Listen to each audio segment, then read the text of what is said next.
Today, we're going to learn how to create a new iPhoto library.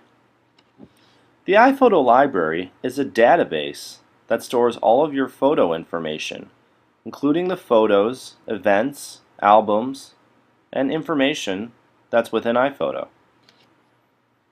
You can view your iPhoto library if you open up a Finder window and click on the Pictures icon in the sidebar. Here you'll see your iPhoto library.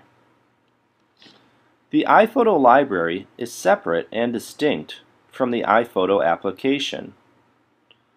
If we were to entirely delete the iPhoto application, the pictures would still remain on the computer in the iPhoto library. If we would like to set up a second library, we can simply click on iPhoto while holding down the Option key. We are presented with a dialog box that asks us what iPhoto library we would like to use when opening iPhoto. Currently, there's only one iPhoto library available. If we had a second one, we could select it from this dialog box and open iPhoto with it. Since we're looking at creating a new library, we're going to go ahead and click the Create New button. A window appears that asks us where we would like to save our new iPhoto library.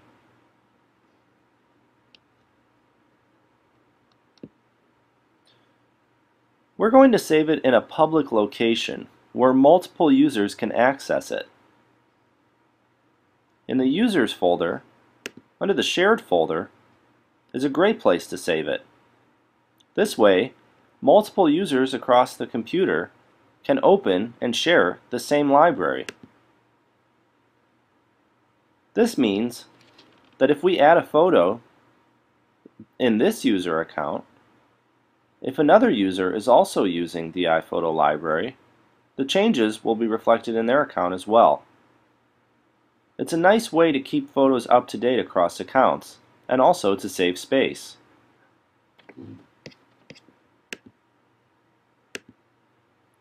Another good reason to create a new iPhoto library is if you're running out of space on your computer. You can simply save the old iPhoto library to an external hard drive and then create a new library. It's an easy way to archive data. The last thing we're going to look at is how to fix an iPhoto library if it's become corrupted or damaged.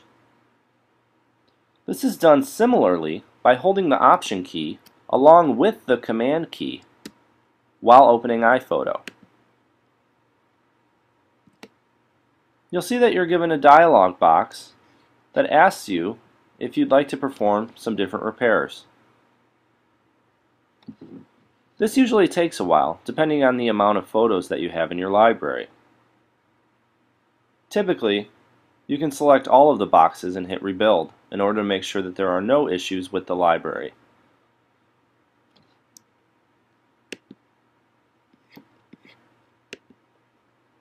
If we would like to switch back to our original iPhoto library, we'll go ahead and hold the Option key while launching. We'll select our first library and then hit Choose. This will bring back my original iPhoto library.